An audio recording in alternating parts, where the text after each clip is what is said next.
कर रहे हो इधर पटरी पे? अरे यार तुम कह रहो यार तुम इधर रेल की पटरी पे क्या कर रहे हो?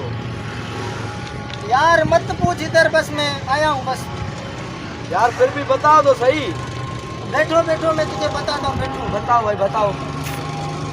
यार दरअसल गाल ये है, हम उधर ये गांव से इधर आया है यार। गांव में हमारा जो बेगम है ना, अच्छा वो टक्के का इज्जत नहीं करता है। अच्छा उधर हमारे को खाना कम देती है, माल से हाडर घना मले देती है। अच्छा गांव में सोचा कि भाई उधर रेल का पटड़ी भी कौन है। अच्छा। इधर मैं अभी शहर में आया हूँ, इधर मैं खुदकशी करने आया हूँ यार। यार इधर मेरी जान जाती है, तू और हंसता है। यार मैं इसलिए हंस रहा हूँ कि ये एक्सपायर पटड़ी है, उधर जाके मरो ना, उधर पटड़ी है। हाँ?